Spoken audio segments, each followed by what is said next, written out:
Assalamualaikum warahmatullahi taala wabarakatuh. Bismillahirrahmanirrahim. Alhamdulillahirabbil alamin wa bihi nasta'in ala umuri dunya waddin. Wassalatu wassalamu ala asrofil anbiya'i wal mursalin sayyidina Muhammadin wa ala alihi wa sahbihi ajmain, amma ba'du. Alhamdulillah, pada kesempatan hari ini saya dan kami akan melaksanakan presentasi hasil makalah kami dengan judul Ulumul Hadis, dengan judul graduasi dalam berdakwah, dengan memenuhi tugas mata kuliah kami yaitu Ulumul Hadis dan Hadis Dakwah dengan dosen pengampu beliau Bapak Nasiruddin Al-Hasani LC MAG. Alhamdulillah, makalah dengan judul graduasi dalam berdakwah ini dapat terselesaikan yang disusun oleh kelompok kami yang berjumlah 3 orang, yakni yang pertama Mbak Anggita Dona Pramesti dengan nomor NIM 201 103 030 007. Yang kedua yakni saya sendiri, Fata Rasek dengan nomor NIM 204 103 030 004. Yang ketiga yakni Mbak Habibah dengan nomor NIM 204 103 030 015.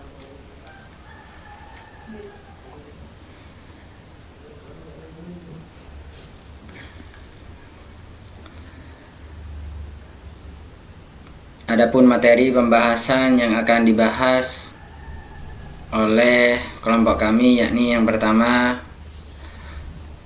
pengertian dakwah tersendiri, terus yang kedua yaitu tahapan metode berdakwah dalam kurung at-tadarruj, yang pembahasan ketiga yakni karakter Nabi Muhammad SAW saat melakukan kegiatan berdakwah.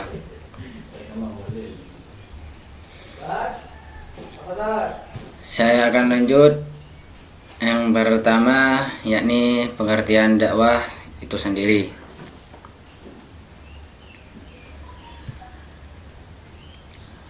Fenomena dakwah dalam hadis riwayat Al-Bukhari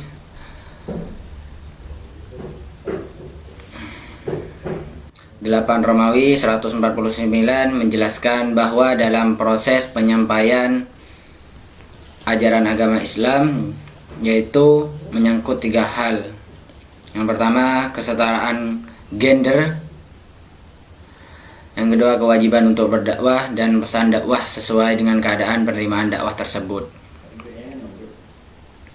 Dakwah ini bukan hanya kewenang para ulama ataupun tokoh agama, melainkan juga setiap umat muslim, bahkan itu wajib melakukan dakwah, karena dakwah bukan hanya ceramah agama saja, namun juga di dalamnya terdapat pesan moral yang dapat kita jadikan sebagai pembelajaran hidup. Yang kedua, tinjauan semantik pengertian dakwah, yang mana dari segi bahasa, dakwah berasal dari bahasa Arab yang mempunyai 3 huruf, yakni dal, ain, dan waw. Dalam 3 huruf tersebut dapat kita artikan dalam berbagai makna, yaitu memanggil, mengundang, minta tolong, meminta bantuan, mendatangkan, dan menyuruh datang. Penelusuran makna dakwah diambil dari kajian sumber ajaran Islam, yang mana yaitu Al-Quran, yang pada dasarnya termasuk dalam kajian semantik sebagai kesatuan, ataupun dalam perkembangan dakwah sendiri ada 3 komponen, yakni yang pertama sebagai pelaku dakwah, dalam kurung itu berdakwah. Selanjutnya mitra dakwah, yakni sasaran dakwah, sasaran untuk dakwah. Yang selanjutnya yaitu pesan dakwah. Ketiga komponen ini sangat berkaitan antara satu sama lain, sehingga tidak mungkin di antara salah satunya jika harus dihapuskan atau terpisahkan. Untuk selanjutnya istilah-istilah dalam berdakwah. Yang pertama itu tabligh. Tabligh itu sendiri yang artinya menyampaikan dakwah yang bersifat insidental, oral, massal. Seorang mubaligh bertugas menyampaikan seluruh informasi ajaran Islam secara tepat agar para pendengar dakwah bisa langsung memahami dengan cepat. Sebagai seorang mubaligh, dia bertugas untuk menyampaikan seluruh informasi yang ia ketahui tentang dasar ajaran-ajaran Islam secara tepat dan benar sehingga para pendengar dakwah dapat langsung bisa memahami apa yang sudah disampaikannya. Untuk selanjutnya yaitu tafsir dan idhar, yang mana tafsir dan idhar ini dapat memberi kabar atau peringatan kepada para kaum muslimin dan kaum muslimat yang mendengarkan dakwahnya. Sedangkan untuk selanjutnya yaitu amar ma'ruf nahi mungkar, yang mana istilah ini juga memiliki arti yang makruf atau kebaikan dan mencegah yang mungkar ataupun keburukan, kayak gitu. Sebagaimana yang sudah dijelaskan dalam Sahih Muslim dari Abu Hurairah, beliau berkata, Rasulullah Shallallahu Alaihi Wasallam bersabda, barang siapa di antara kalian yang melihat kemungkaran, maka ubahlah dengan tangan. Maka jika dengan tangan tidak mampu, maka dengan lisannya, dengan perkataan. Ataupun masih jika tidak mampu, itu bisa dengan menggunakan hatinya. Dan yang demikian merupakan selemah-lemahnya iman. Yaitu yang nomor 3 ini adalah merupakan selemah-lemahnya iman. Selain dengan 3 perbuatan tersebut berarti tiada keimanan meskipun hanya dengan sebesar biji. Dan untuk selanjutnya jenis-jenis berdakwah. Yang pertama yaitu dakwah fardiyah, yang mana dakwah fardiyah ini dakwah yang dilakukan kepada beberapa orang dengan jumlah yang hanya terbatas. Untuk selanjutnya dakwah ammah, yang mana dakwah ammah ini dakwah yang menggunakan lisan, yang menggunakan perkataan yang ditunjukkan untuk memberi pengaruh kepada orang lain, seperti itu. Untuk selanjutnya dakwah bil lisan, yang mana dakwah bil lisan ini dakwah yang dengan cara menggunakan adanya interaksi antara pendakwah kepada pendengar dakwah sehingga memahami dengan baik apa yang sudah disampaikan. Untuk yang nomor 4 yaitu dakwah bil hal, yang mana dakwah bil hal ini ialah dakwah dengan adanya bentuk perbuatan yang nyata, perbuatan yang ada di dalam kesehariannya kita, melainkan juga memahami tentang nilai-nilai yang ada di dalam kehidupan sehari-hari, baik berupa kebaikan ataupun keburukan. Untuk selanjutnya dakwah bit tadwin. Dakwah bit tadwin ini ialah dakwahnya yang tertuang dalam bentuk buku, majalah, kitab-kitab, bahkan pada situs web, koran, seperti itu dan lain sebagainya. Dengan menggunakan metode tersebut ada kelebihannya, yaitu semisal yang mengarang ataupun yang penulis itu sudah meninggal ataupun sudah wafat, karya-karyanya itu masih bisa dinikmati dan tidak akan hilang, seperti itu, karena sudah jelas bahwasanya pengarang tersebut berdakwah melalui tulisan-tulisan dan karya-karyanya, kayak gitu, masih bisa dibaca walaupun beliau sudah wafat, seperti itu.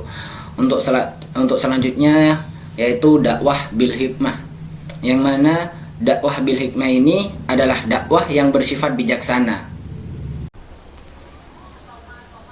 Baik, kami akan melanjutkan untuk pembahasannya kedua, yaitu mengenai metode-metode dakwah Yang di sini metode melalui at-tadarruj, yaitu at-tadarruj sendiri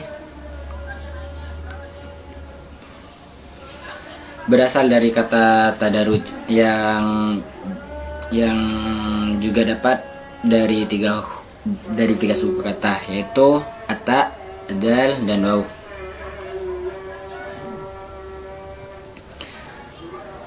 Sebagaimana yang sudah dikemukakan oleh para ahli, yang berarti tadarruj juga memiliki dua makna, yaitu adanya pergerakan dan adanya kerangsuran ataupun tahapan-tahapan yang meningkat.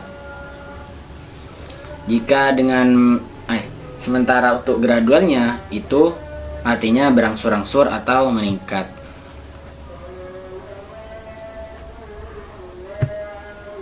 Sebagaimana Al-Quran yang diturunkan secara berangsur-angsur, Nabi pun juga mendakwahkan ajaran Islam secara berangsur-angsur juga. Hingga sejarah pun mencatat bahwa Nabi mengajarkan kepada para sahabatnya untuk berdakwah secara bertahap seperti apa yang sudah beliau praktekkan seperti itu.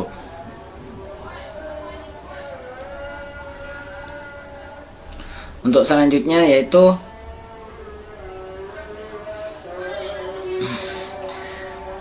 ada yang memang harus juga diperhatikan dalam menerapkan konsep at-tadarruj ini, yaitu yang pertama meyakini bahwa syariat dengan kafah setelah memiliki kemampuan adalah hukumnya bersifat wajib. Terus yang kedua yaitu contoh tadarruj yang salah dalam penegakan syariat Islam sendiri adalah meninggalkan penegakan syariat itu sendiri padahal sudah mampu untuk melaksanakannya.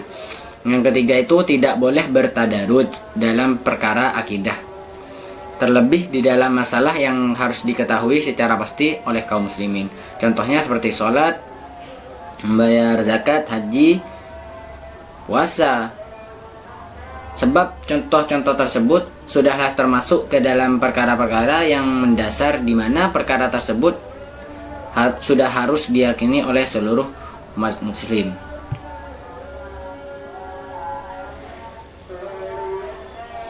Konsep dakwah tadarruj ini juga berguna untuk membentukkan dan pelaksanaan syariat hukum Islam, bahwa keberlangsuran penurunan wahyu berkaitan dengan kesiapan dan kemantapan iman para kaum muslimin itu sendiri, seperti kemantapan menerima kebijakan hukum yang masih asing di telinga mereka. Contohnya seperti pengharaman minum khamar, berjudi, praktek riba, perzinaan, seperti itu. Selain dalam penerimaan syariat hukum tersebut, para kaum muslimin baru juga harus siap dalam perubahan pemikiran, adat istiadat, budaya, dan perilaku sosialnya seperti itu. Oke, kita lanjutkan kepada pembahasan yang ketiga, yaitu mengenai karakter Nabi Muhammad SAW saat melakukan dakwahnya. Nabi Muhammad SAW dipilih oleh Allah sebagai manusia yang paling agung dan paling berpengaruh sepanjang sejarah umat manusia. Beliau juga sebagai nabi terakhir sekaligus rasul yang diangkat pada tanggal 17 Ramadan pada usianya yang ke-40 tahun. Seperti itu. Beliau juga memiliki karakter tersendiri dalam menyampaikan dakwahnya, dan dengan karakter tersebutlah beliau menjadi sukses dalam penyampaiannya semua ajaran-ajaran Islam. Beberapa karakter tersebut juga diantaranya seperti yang sudah tertera, bahwasanya beliau Nabi Muhammad SAW selalu menyamakan antara perkataan dengan perbuatannya. Apa yang Nabi perintahkan pasti Nabi juga melakukan juga. Seperti misalnya seperti ini. Nabi selalu mempersamakan antara perbuatan dengan perkataan yang sudah beliau bicarakan, maksudnya yang sudah beliau dakwahkan seperti itu. Jadi beliau tidak cuma mendakwahkan, hanya memberi pendakwahan, memberikan pencerahan seperti ini, bukan hanya seperti itu, namun beliau juga melaksanakan, juga melakukan apa yang sudah beliau dakwahkan kepada umat muslim seperti itu. Untuk yang kedua yaitu Nabi tidak menyampaikan apa yang beliau tidak ketahui. Selama Nabi melakukan dakwah, beliau pasti yang disampaikan itu yaitu ilmu yang sudah ia kuasai, yang sudah beliau kuasai seperti itu. Jadi kalau masih beliau tidak menguasai ilmu tersebut, beliau masih tidak menyampaikan. Dalam artian tidak mengada-ngada apa yang beliau sampaikan. Jadi beliau menyampaikan hal-hal yang disampaikan itu memang ilmu itu memang sudah Nabi kuasai seperti itu. Selanjutnya beliau selalu menyesuaikan materi dengan metode dakwah dengan konteks pembahasan Nabi selalu menyesuaikan cara dan metode dakwahnya sesuai dengan karakter pengikutnya. Jadi beliau menyesuaikan dengan para pengikutnya. Jadi apa yang beliau sampaikan melalui metode-metode dakwah, jadi beliau itu menyesuaikan dengan pengikutnya, yaitu seperti itu. Untuk selanjutnya yaitu beliau terkenal sabar dalam proses berdakwah. Beliau cara berdakwahnya beliau itu sabar, sangatlah sabar seperti itu. Beliau adalah orang yang sangat sabar dalam melakukan dakwahnya, meskipun harus menerima berbagai hinaan, cemoohan, atau apapun yang menyakitkan hati. Bahkan juga banyak di kalangan umat muslim yang mendengar bahwasanya Nabi sampai-sampai terkena ludahi oleh orang-orang yang memang benci pada Nabi seperti itu.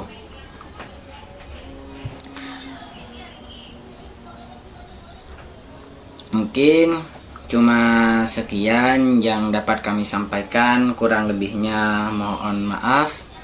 Atas perhatiannya kami mengucapkan terima kasih sudah meluangkan waktunya untuk bisa menyimak apa yang kami presentasikan. Kami pun juga pasti tidak luput ataupun tidak luput dari kekeliruan yang kami sampaikan. Kami kurang lebihnya mohon maaf. Wabillahi taufiq wal hidayah wa ridha wal inayah. Wassalamualaikum warahmatullahi taala wabarakatuh.